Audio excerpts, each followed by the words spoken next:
Hi, and welcome to the short and sweet, where we're going to take a look at the Gryunfeld from start to finish in short and sweet fashion. Gryunfeld is the opening you play against first move 1d4, start with knight f6.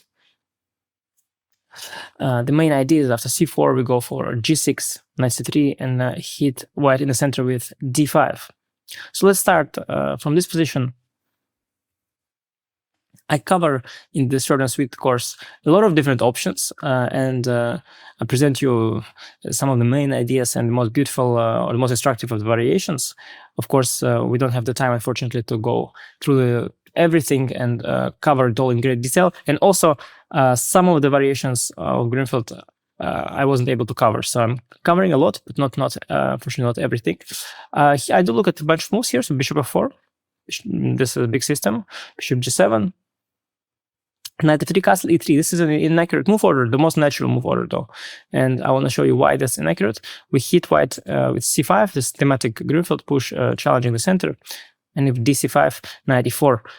So often in this position, especially when the bishop is out of this pawn chain, this diagonal and the a5, e1 diagonal, they cause white lots of trouble. So after rook c1, white has to somehow protect the knight here. We play knight to d7.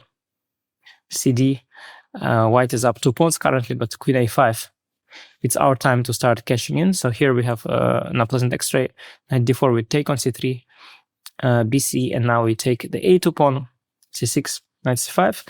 These pawns are basically doomed after bishop e2, queen d5, bishop f3, queen c4, bishop e2. It's white's best bet is to try and make a draw, but we have queen a2. We're already better here as black. With the castle e5, rook a1, queen b2, rook a1, queen c3, we're up a pawn, and white still has to prove equality here. So an important line against bishop f4. For bishop g5 is also a big move after bishop g7. I look at two moves here, bishop f6 and knight f3 in this short and sweet course. In bishop f6, cd, I recommend c5. Another dynamic pawn stack, dc5. Just as in the previous line, you had seen white is up 2 pawns here. But again, the pressure here and here. Oops. The pressure here and here is key, and white is neglecting the kingside development. So before white gets to develop these two pieces and gets to castle, we will cause them lots of trouble. Knight d7 to regain this pawn. e4 castle. Taking immediately allows a check, so we should treat our move order correctly. Castle first. Now, for example, knight f3, knight c5, e5. White's pawn center is quite intimidating, but a little overexposed. White lacks the dark squared bishop, and this e5 pawn in particular is weak. Bishop g7, bishop e2, and now bishop g4. The e5 pawn is in a great deal of trouble. Queen d4, we take on f3, gf, and knight d7. f4. White keeps the pawns for now, but we break it apart with f6, e6, f5. Now this diagonal is opened. These pawns are going to be blocked here on the dark squares. Queen e3, knight f6. There's coming a blockader to d6. For example, rook d1, queen d6, castle. a6, safeguarding from knight b5. And of course, the d5 pawn is now very weak. And also the f4 pawn is weak. And this looks like a very promising position for black already.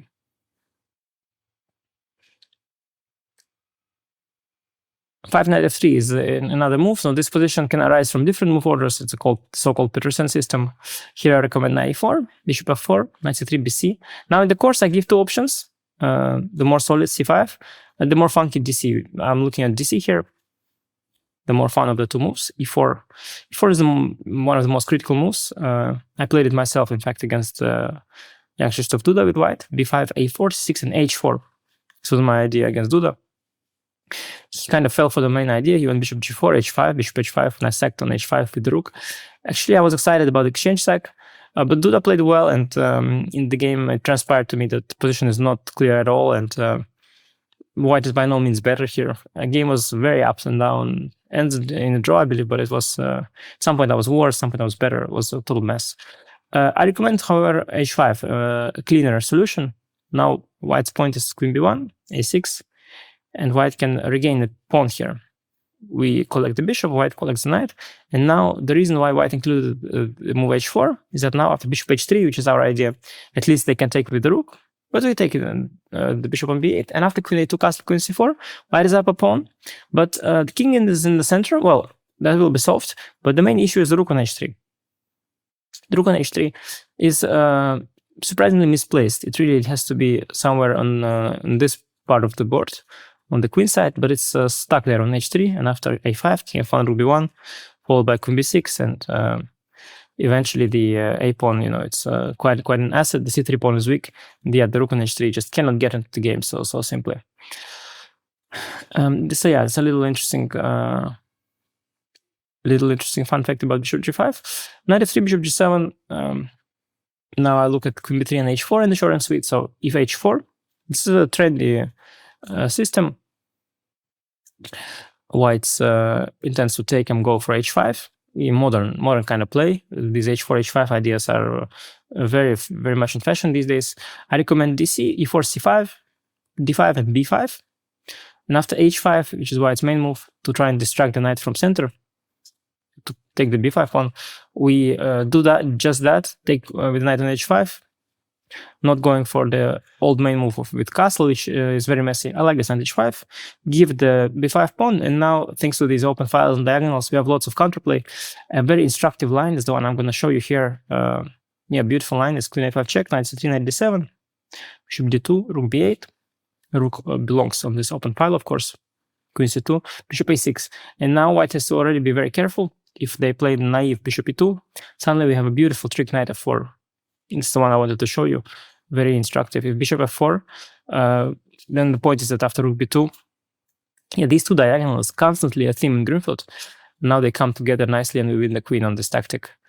Beautiful idea, main point behind my recommendation against 5h4 system.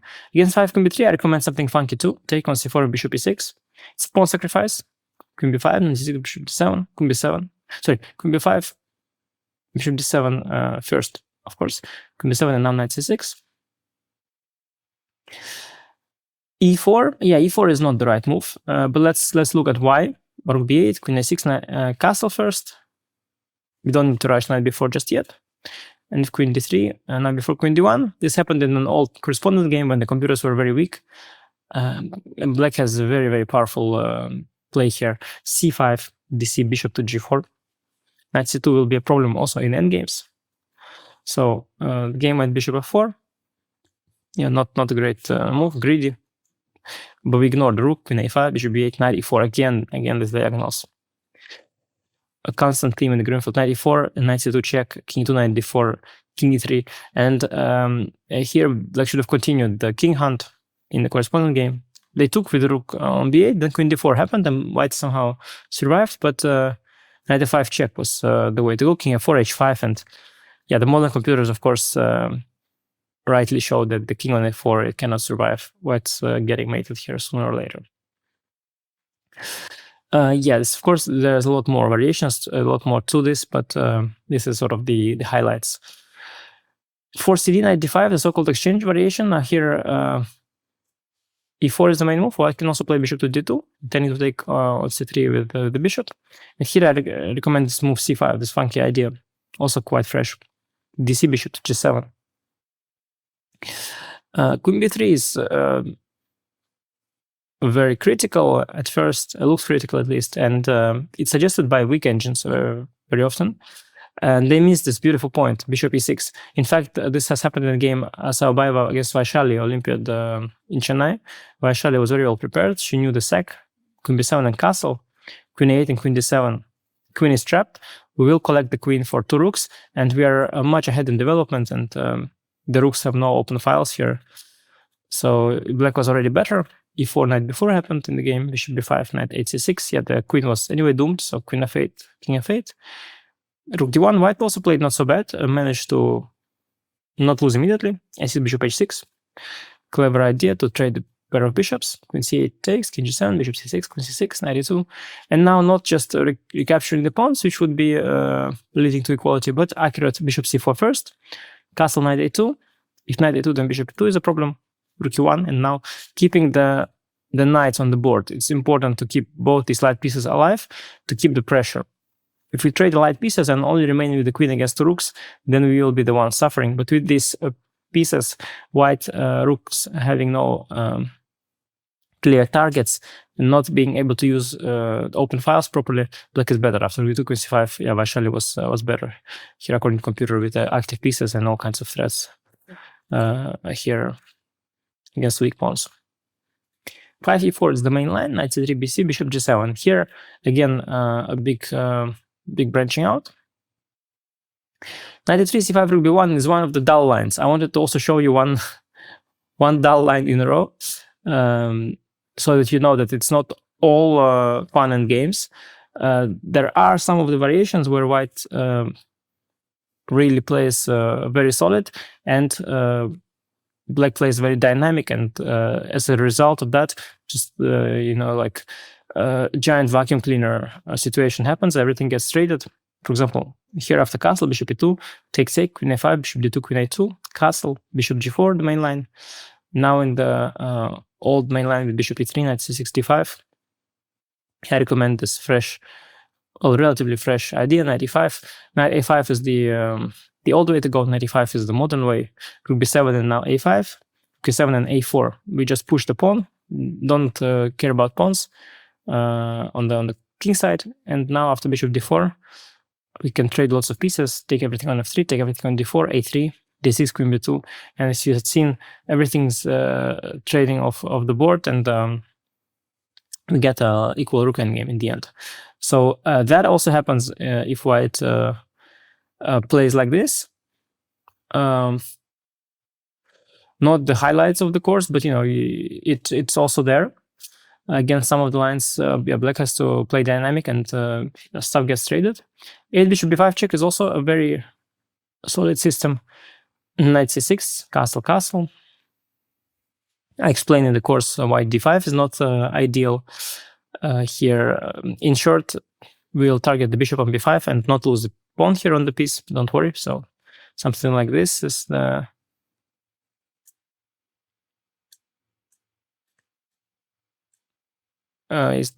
situation, and a6 is there. We don't lose the pawn. 9 castle, castle, takes and queen c2. That's the main trend these days. I recommend taking bishop g4, knight e5, queen d4. Bishop b2, queen b6 is kind of a modern line, also very forcing. Rook b1, we take.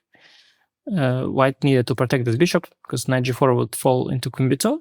So rook b1, bishop b5, queen a5, bishop c3, queen c5. And here I lost the game to Dubov recently. He played an interesting idea, h3, bishop b2, king h2. But for this course, I found an improvement already. Rook a b8 was a good move by me. Rook c1, queen c4 was also a good move. f4. White's trying some initiative here, but we collect the pawn. And most importantly, we don't just collect pawns. For example, we could also win the pawn with bishop a2 here. But we keep targeting white's heavy pieces, and we keep pushing the queen away by threatening to trade with queen d1, and now rook b d8 is an improvement over what I did. Queen f3, then bishop c4 and rook d3 is coming. And if rook queen e1, rook d3 is strong. We control the third rank, and after f5, bishop c8, it's hard for white to create an attack. We'll go f6. Rook is quite active. There are some x-rays here.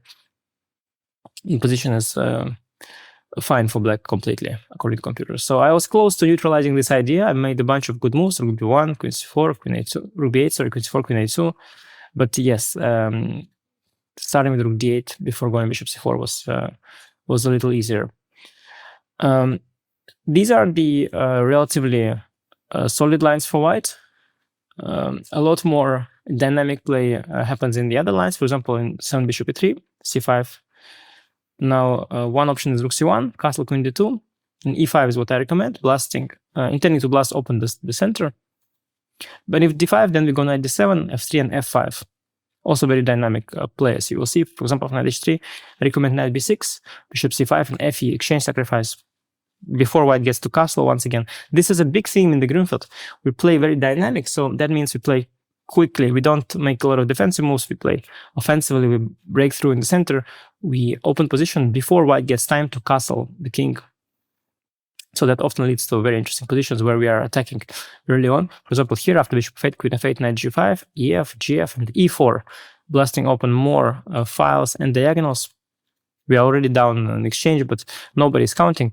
Fe, bishop e5, some dark squares here.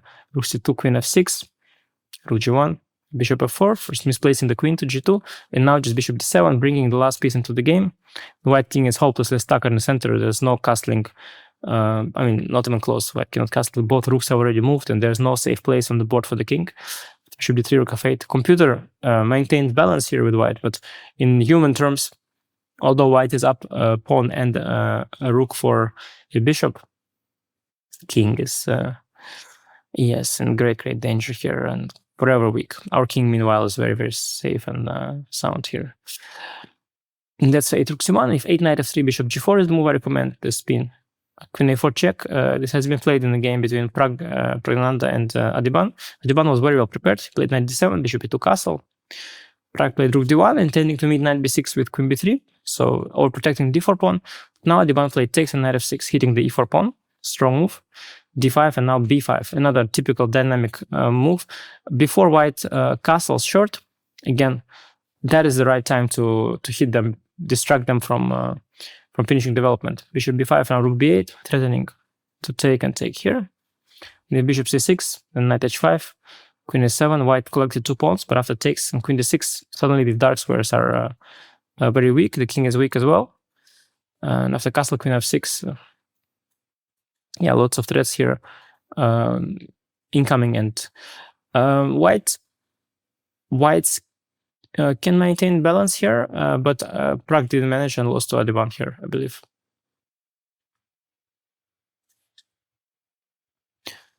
Seven bishop b5 check is a trendy system. C6 bishop to a4.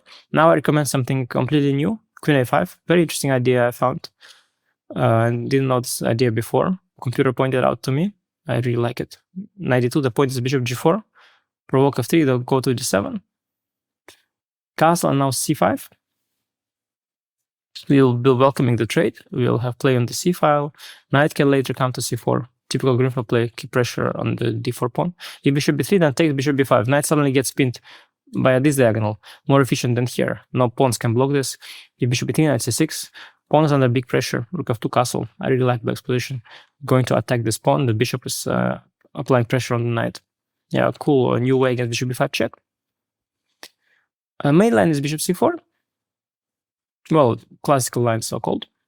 The line that was debated throughout history, of course, but in many World Championship matches, for example, in the match, first of all, of course, in Sevilla, I think we're speaking now in 1990, I believe. I have a very bad memory for years, so I could be off by a year or two always when I cite years. But I believe it was in the 1990s, the match between Kasparov and Karpov in Sevilla. I think it was I don't think it was not the last match. Could be before 90s. Anyway, memory is my problem. I don't even remember my own tournaments. Crazy. Memory for years. Horrible. Anyway, Kasparov was definitely there. This was also debated in Topalov Anand Topalov rather. That match was in the year 2010, I think. And I was also debated between Topalov and Kamsky, which was not a final for championship, but also a World Championship cycle event. And to this day, it remains very principled and critical. I recommend to go c5, 92, castle, bishop e3, knight c6, castle. So far, so good. And here, Kasparov employed the Sevilla. The Sevilla employed this variation, bishop g4, knight a5, bishop f7. This is called, I think, Sevilla variation, because they debated it in that World Championship match forever. Many games here. It remains critical. In fact, recently it was played in the Vaikanzei Tata Steel chess tournament between Abdusatorov and Vei. So it remains critical. And this was Svidler recommends too, but I find this a big headache for black. Also, bishop d3, this exchange sacrifice.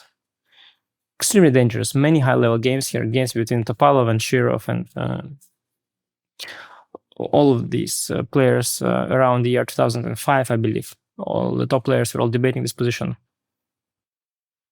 Vishy Anand's team came up with b6, which was very trendy, also very decent move, but it's grown so large with theory by now that there's very little space for creativity there.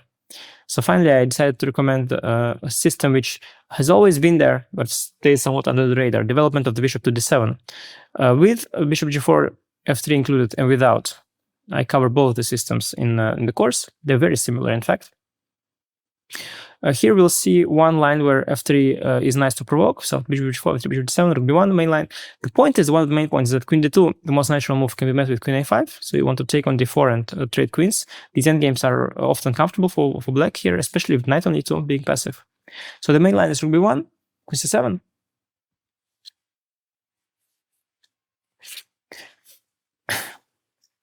Queen c7, and a sample line is bishop d3, rook f d8, queen d2, bishop e8. This is one of the two regroups. Rook d8, bishop e8 is one. Rook a d8, bishop c8 is the other. So I cover, I showcase all of these ideas in the course. Here I'll just show one of them. Rook f d8, queen d2, bishop e8, targeting the d4 pawn. And if d5, knight e5, c4, then we go b5, blasting open this this whole construction here. The c4 pawn has to leave, and then c4, bishop c2, c3, knight c3, there's some knight c4 trickery, queen c3 is knight f3 check, discovery. And queen d1, queen c1, queen d1, knight c4. Now this f3 move here, it makes a big difference. This weakens this bishop on e3, and this weakening of the diagonal really helps black a lot. So if bishop moves here, for example, and check is now very pleasant for black to execute. This follows rook c8, knight d2 is an idea. White is already in quite some trouble. So this is the main idea of provoking f3, and the kind of lines you can expect to see in my course. Now we have managed to cover the whole Grünfeld situation here, but White also has alternatives on move 3.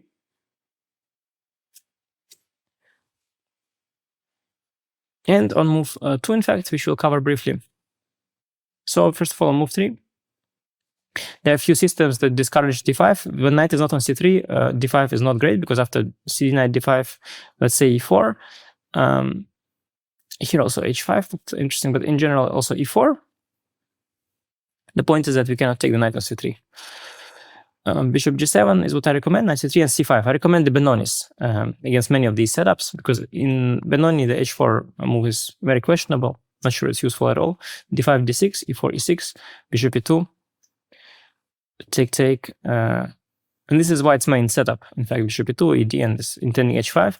And here I'll show you one of the most beautiful lines that I've ever seen, and definitely one of the most beautiful lines in my course. Knight d7. The point of delaying castling is that after h5, we go knight h5, and then, yeah, it's better to keep the king in the center. The line goes this, and then knight e5 is coming. c4 pawn is weak. Knight f3 is the main move, knight g4, using the weakness of the g4 square, and also intending to meet bishop f4 with knight e5, h5 castle. Now a sample line, just beautiful one. Knight g5, rook e8, take. White can't really exploit the h-file. We're pretty safe here with their pieces. Taking the king, king 1, knight df6, king g1. Now black can play bishop f5, queen d7, rook e7, rook a8. This mobilization, doubling the rooks on the open e-file, is the key. But there's another way to do it, which is also very cool. a6, hinting at b5, and after a4, b6. And now the point is to bring the rook across like that. Rook h4, rook a7. And the tactics work amazingly here for black. So if bishop g4, knight g4, rook g4, bishop g4, queen g4, it looks like white is up material, and they indeed are. Two knights is better than one rook normally, but there are concrete issues. Rook e1 check, king h2, and f5. Queen goes to g3. No, the queen has to keep an eye on the knight. Rook c1, queen g5 would otherwise be a thing. And here suddenly it all comes together as we go f4. Bishop f4, rook a1 lets us regain material with dividends. In fact, white is okay here still with good play. They can maintain balance. But of course, after f4, yeah, you don't want to play bishop f4. Queen f4 is also bad because of bishop e5. You wonder why not queen g4. And now suddenly there's some amazing tricks with the rook coming into play from a very unexpected angle. King is suddenly in the mating net. Bishop c3, bc, queen to g5, amazing blow. queen g5 and rook h7, an absolute miracle. Suddenly this is a checkmate. It's a total miracle how this happened. All worked out for black. Beautiful line. Coming back to move 3, f3 is also there. Again, we go for Benoni, e6, e4, c5, d5, d6. Knight c3, bishop g7. I'll give one of the many lines. Knight g2. White also has other setups. E d c, knight d7. We delay castling here. Wait for knight g3 and hit them with h5, h4. h5, bishop e2. Now not rushing h4 because of knight f1. Knight h7 is a more useful move and setting a small trap. If castle, check h1, h4, the knight misses squares. A typical idea in the Benoni. We win the piece. Knight f1 is the way to go. Now we go queen h4 check, provoke g3, queen e7, knight e3 and castle. f5 is constantly the key here. a4, f5, ef, bishop d4, activating our pieces, bring them to the center. Queen d2, knight e5. An epic sequence. We don't care about pawns, we care about our active pieces. f4, knight g4, knight g4, hg, fg, knight f6. We already lost a couple pawns, but we have an incredible position. Our king is actually extremely safe, hidden behind all the white pawns here. And white king is completely exposed. And this is White's recommendation of Ivan Cheparinov in his book for white. The position is dynamically equal, but I definitely prefer black here after queen c2. Even bishop d7 is nice. Rook to e8. Bishop f5 is going to be a threat. We have full compensation. The computer also confirms it.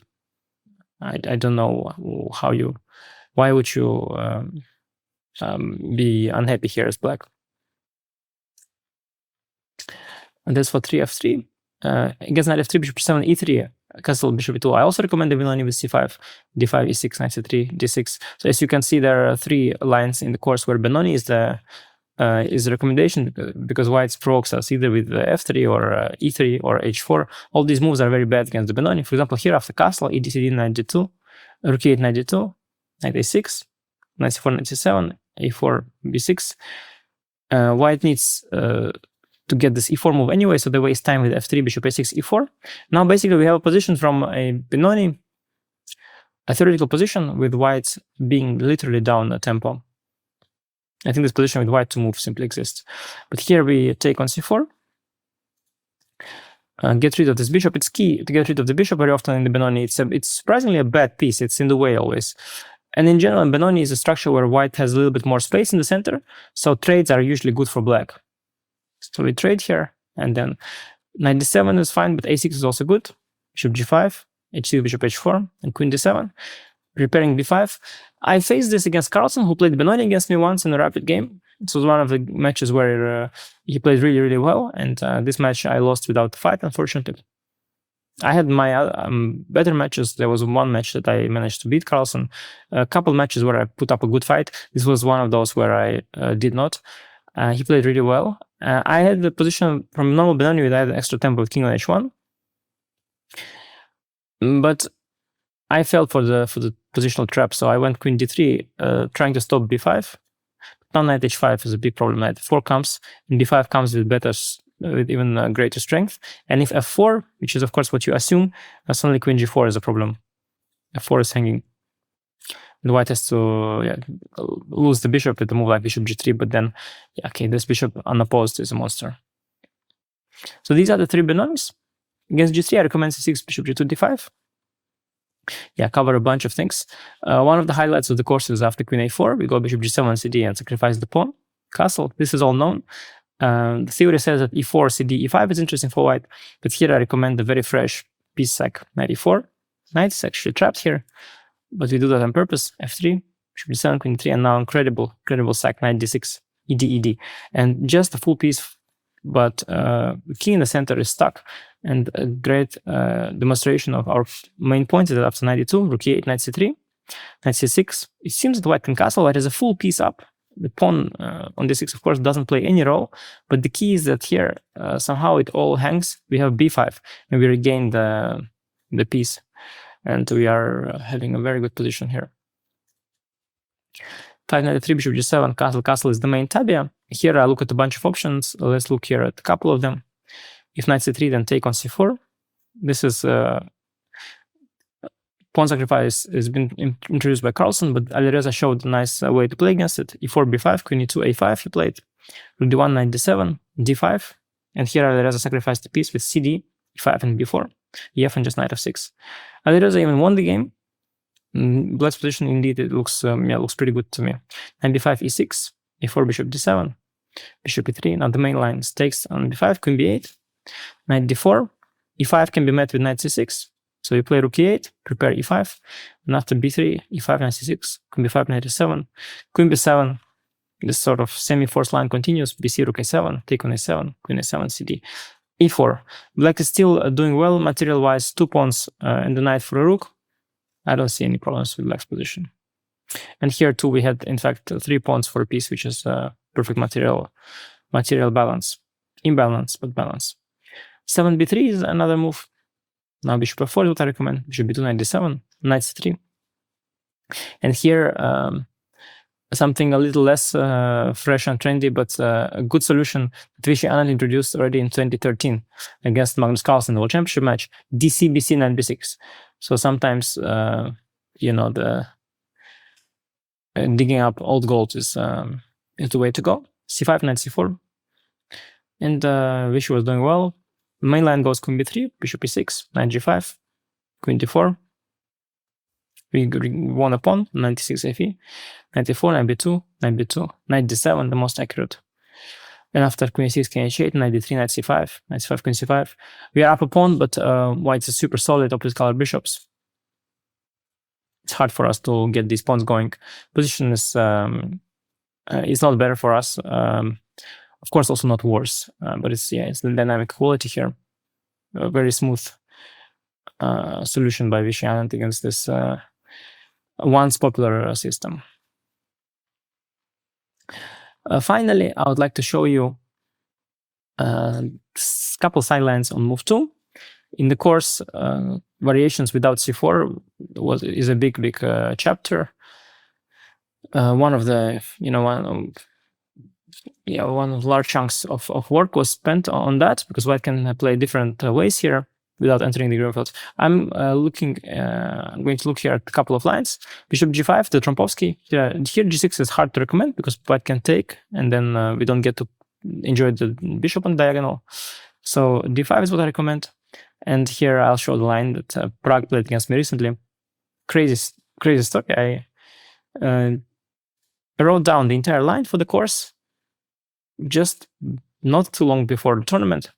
And during the tournament, in the rapid game, I completely blanked on it. After c5, dc, e6, e4, bishop c5, e5, queen b6, kind of a weird sequence, ef, bishop f2, king e2. Bishop g1 is possible, but dangerous. e5 is the point. This I remember still. fg, rook g8, knight d to f3. White has to watch out for rook takes g7 and rook takes g5. For example, if knight f3, rook g7, if some random move, then we take here and checkmate. So knight df3, rook g7, queen d2. Knight c6, I still remember that. But after a4, I got a bit confused. e4 looked too good to me, so I played e4. Then he played rook a3, and then I remembered that I should have taken on g1, so I took it here. Some weird mix-up. Instead, I should take on g1 first. If rook g1, bishop g4, it's pretty good. And if knight g1, then knight d4 check. King d1, bishop g4 check. Turns out king c1 is met with rook c8. Knight b3 is a threat then. And if knight e2, then simply take on e2 twice, king e2 and f6, and we regain the bishop here on the pin. Black is just very comfortable at queen d5, rook g5. So yes, unfortunate how I mixed up against Prague in rapid. Actually, I lost this game very quickly. It's very painful, especially because I knew this. But yeah, that happens. That's why on Chessable you got the move trainer. You can train your forced lines, not to forget them. Finally, 2 knight f3 g6. Yeah, this is a big tabia. I look at a bunch of options here in the main course. But now let's look at one of them. We are running short of time here already. Bishop for the London system. Bishop g7, e3. I recommend some fine move orders here. d6 before castle, very nice. Threatening knight h5 to collect the bishop already. h3 is what you'd expect white to play. Now c5, once again, postponing castle a bit. You will see the point soon. Knight d2, for example, would already be inaccurate. Knight c6, c3, this is how they usually play, this kind of setup. But now cd, ed, e5 is very concrete and forcing. And if d, ed, the point behind delaying castle is at knight e5, queen e7, queen d2, d5, queen to knight d5, sorry. yeah, it basically gains us some large advantage. If knight c6, we can take on e2 and take on f4, and too many things hang at once, and black is better. So after d, yeah, white has to probably retreat with the bishop, but then we castle and have more space in the center and a comfortable position. This brings us to the end of our short and sweet journey. I think you have a good idea of what the course is now all about. Again, of course, inevitably, you know, missing some details here, I'm missing some of the lines. I couldn't cover all of them, but I think you have a good idea of what the course is like. So if you enjoyed it, do check out the main course as well, and hope to see you there. Thank you for watching, and good luck trying out the Gryffeld.